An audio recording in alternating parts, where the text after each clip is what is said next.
Are you ready for a great adventure? Today on The World is Yours. We're heading to Thailand.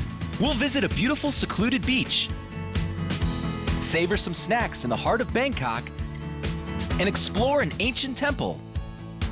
Then we're off to the beautiful city of Florence, Italy. We'll discover the Ponte Vecchio, marvel at the famous statue of David, and spend some time in the bustling Piazza della Signoria. Then we'll jump to another continent to visit Ecuador. There, we'll stand with one foot on each half of the world, explore a vast national park complete with an active volcano, and meet some iguanas on their own turf. Get ready for another unforgettable adventure.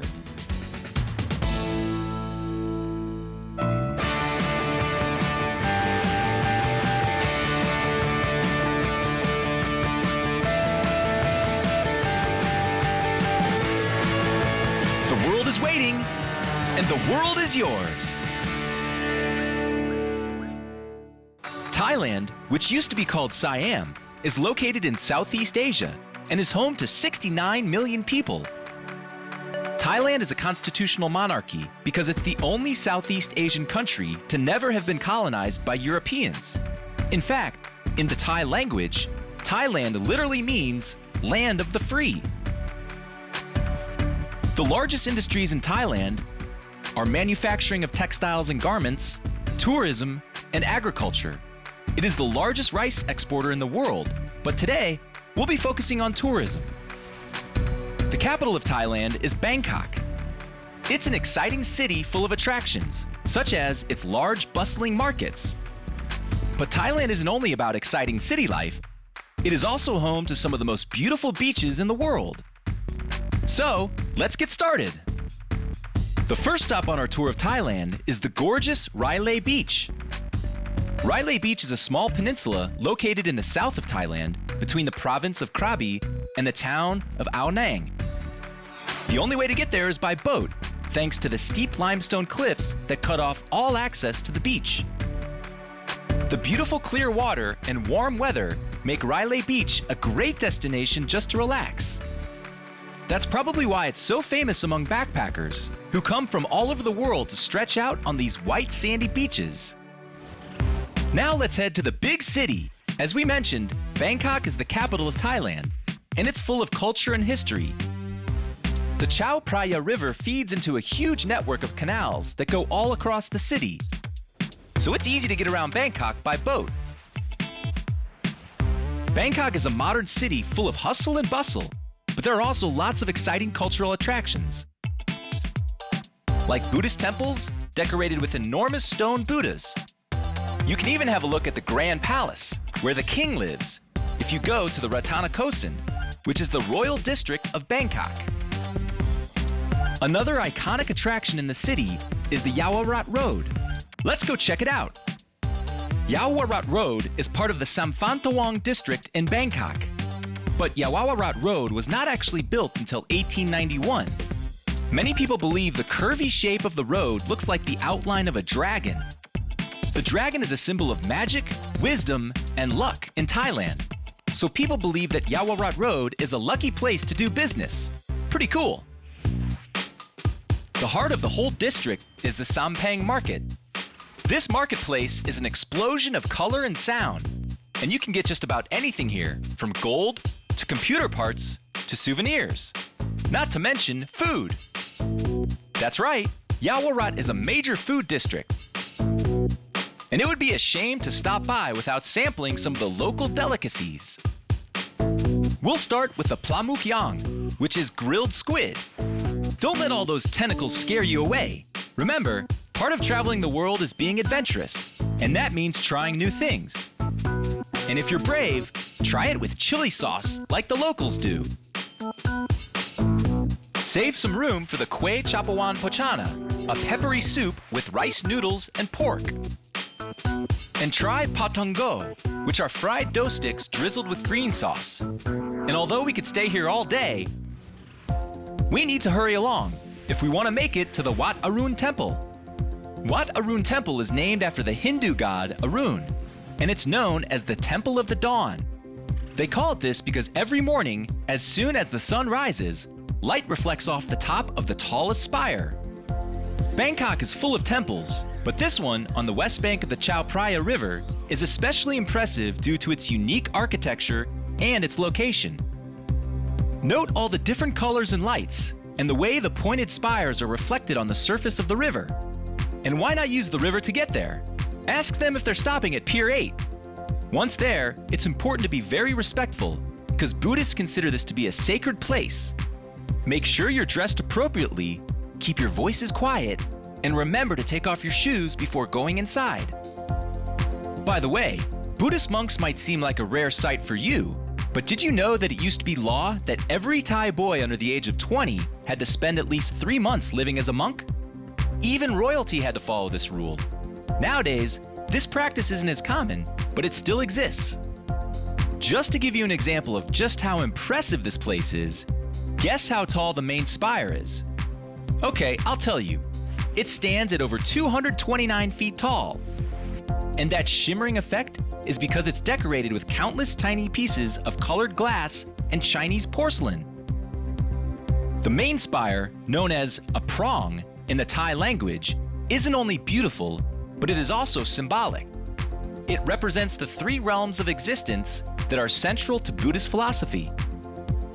If you look closely, you can see all sorts of symbols, from depictions of Chinese soldiers to the Hindu god Indra.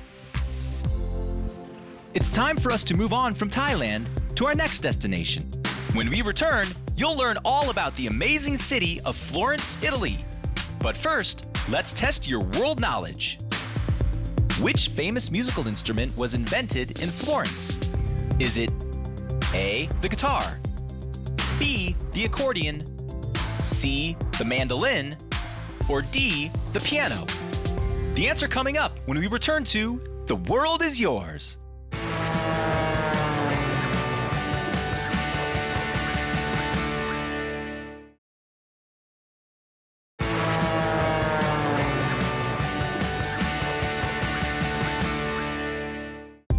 We're back. Let's find out the answer to our question.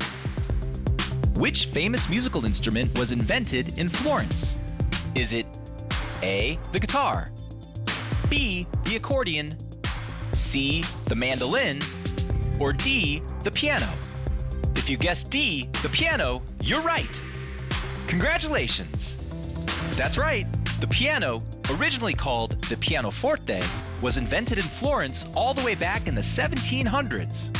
But that's not the only interesting thing about Florence, Italy. It's the capital of a region called Tuscany, which is famous for its delicious food and peppery olive oil. Okay, let's begin our tour of this marvelous city. Our first stop will be the most famous site in all of Florence, the gorgeous Ponte Vecchio, which crosses the Arno River. It's considered one of the most beautiful landmarks in the world. In fact, this bridge has such a reputation that it was the only bridge in Florence that was not destroyed by the Germans during World War II. Even Hitler believed the bridge was too beautiful to destroy. The bridge was originally built in the year 966 by the Romans, over 1,000 years ago. How cool is that? Which is no coincidence because the word vecchio actually means old one. I guess they knew it was going to last. It's believed that the bridge was originally intended to keep out enemies, and the shops that were built on top of it were added later. Yes, that's right. I said shops. Back in the day, this was the place to go if you wanted to buy meat from a butcher. But now, you'll mostly find jewelry, souvenirs, and art. By the way, you see that sculpted bust on top of the fountain on the side of the bridge? That's Benvenuto Cellini, a famous goldsmith who used to have a shop on the bridge. No trip to Florence would be complete without an outing to the busy Piazza della Signoria. This plaza has been the center of political life in Florence since the 14th century, but you don't have to be an expert on politics to enjoy its fun and active atmosphere. If you're interested in seeing how the locals live, this is a great place for people watching. And whether you're there during the day or night, you're sure to see musicians performing live music. The most prominent building you'll notice around this plaza is the Palazzo Vecchio Museum and Tower. In this impressive building, you can visit Roman ruins, a medieval fortress, and Renaissance artwork all in one place. It's like traveling back in time. If you like art, you'll definitely want to check out the Uffizi Gallery. This is actually the most visited gallery in all of Italy, and Italy has a lot of galleries. Here, you can work your way through a maze of rooms, housing numerous sculptures and paintings. The Uffizi Gallery is full of some of the most famous Italian works of art in the world. Ever heard of Michelangelo, Botticelli, Raphael, or Da Vinci? Well, all of these artists have pieces that can be viewed here. Hey, all this sightseeing is making me hungry. There's a great cooking class where we can learn all about how to make some of the most delicious local dishes with the help of talented Italian chefs. And of course, we get to eat what we've created when we're finished. Did you know that every region in Italy has its own special pasta shapes?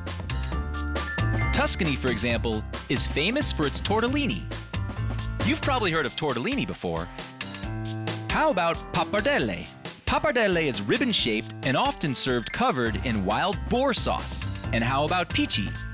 Pici is like extra thick spaghetti, and it's usually rolled out by hand instead of with a machine. The pasta here is so good, you'll have to taste it to believe it. Now that we're full of pasta, we better get some exercise. How about a bike ride? Cycling is one of the most popular modes of transportation in Florence. In fact, many Florentines don't even own a car. There aren't bike paths in the historical center of the city, where we've spent most of our time today, so everyone rides in the street.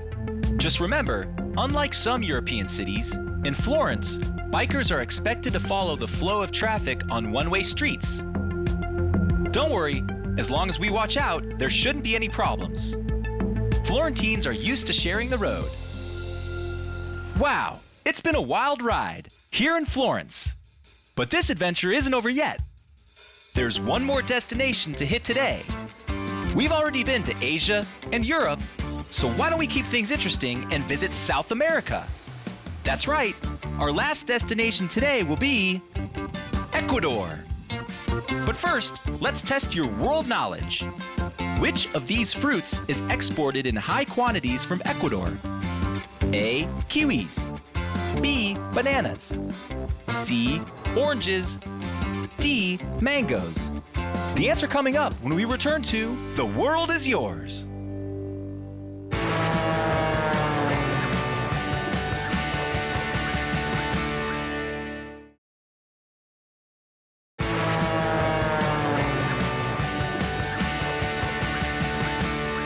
We're back. Let's find out the answer to our question. Which of these fruits is exported in high quantities from Ecuador? A. Kiwis. B. Bananas. C. Oranges. D. Mangoes. If you said B. Bananas, you're right. Bananas are one of the most loved fruits by young and old alike. Its sweet flavor appeals to all palates, and bananas can be prepared in so many different ways. Ecuadorians love them so much that bananas are often referred to as the king of the Ecuadorian fruits.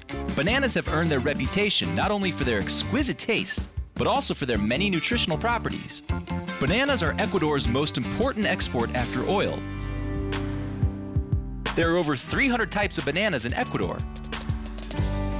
The 5 most popular variants are the green banana, the maduro, the orito, the red banana, and the manzano. No matter which you choose, it's bound to be good. Ecuador is full of surprises.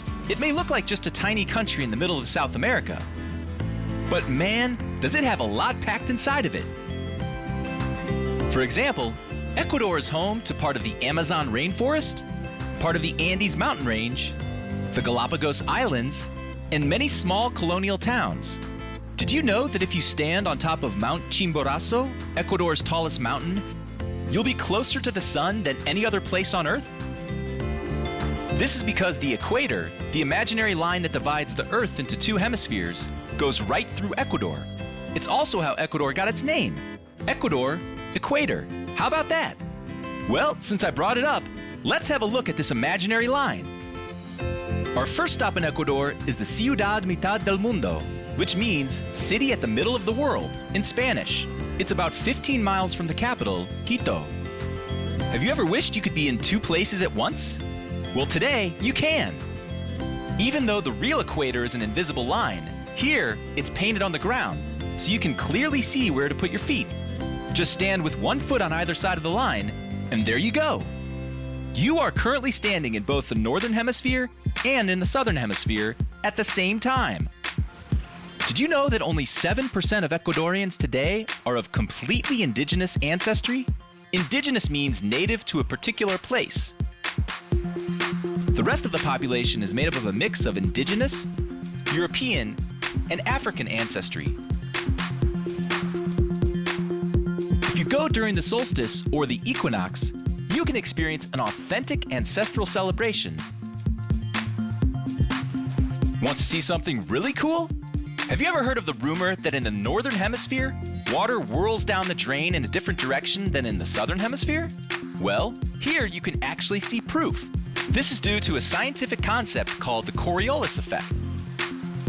Your museum guide will literally transport a portable sink from one side of the line to the other to show you how this works. Pretty cool, huh? With that, let's head to our next Ecuadorian destination. Have you ever seen a real live volcano? Well, today's your lucky day, because now we're heading over to the Cotopaxi National Park to see the Cotopaxi volcano. The Cotopaxi volcano is part of the Andes mountain range, and it has erupted more than 50 times since 1738. The last time it happened started in August of 2015, and the eruption lasted until January of 2016. But don't you worry, it's unlikely we'll be in any danger today. At least, you won't. You're at home watching TV. And also, because after the last eruption, the authorities officially closed Cotopaxi for climbing, but we can still admire it from afar. Well, you may think of Ecuador as a hot, tropical country, but the Andes Mountains are known for their snowy, icy peaks, and Cotopaxi is no exception. We're gonna take a break. When we come back, we'll visit one of the famous Galapagos Islands. But first, let's test your world knowledge. The Galapagos Islands are named after what animal? Is it A, tortoises, B, capybaras, C, clownfish, or D, monkeys? The answer coming up when we return to The World is Yours.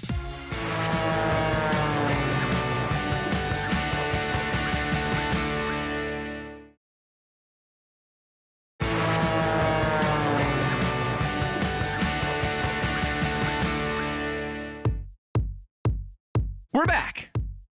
Let's find out the answer to our question. The Galapagos Islands are named after what animal?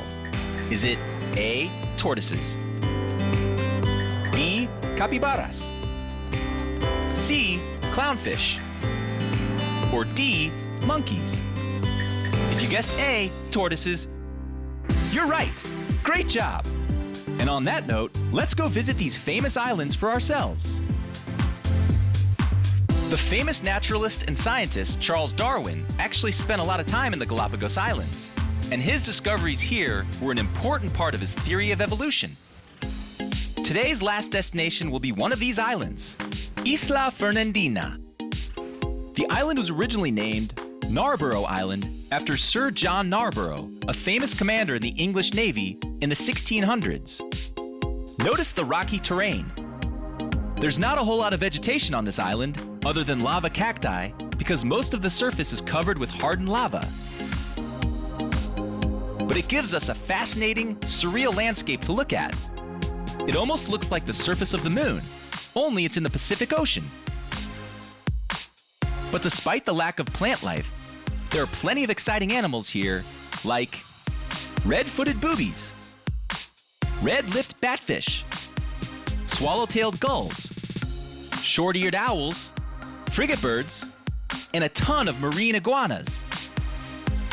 These marine iguanas are all over the place here in Isla Fernandina. It's the only place in the world where you'll find them. They spend most of their time on the rocky shore, but the larger males dive into the ocean to collect food, whereas the females and smaller iguanas get their food from the land. Have you ever seen so many iguanas in one place? And just in case you didn't get enough volcanoes when we visited Cotopaxi earlier, there's another one here on Isla Fernandina. This particular type of volcano is called a shield volcano because it's relatively flat and round, like an ancient warrior's shield resting flat on the ground. And once again, we better watch out. This volcano is still considered active. It's been erupting since 2009. No one was harmed though, because no one lives here. No one human, that is. Though I bet those iguanas weren't too pleased. Well, that wraps up our adventure for today. We sunbathed in Thailand's Railay beach. We made some delicious pasta in Italy's Tuscany. And we traversed through the breathtaking landscapes of Ecuador. Thanks for joining us on our trip around the world. There are many more adventures to come. Until next time, the world is waiting, and the world is yours.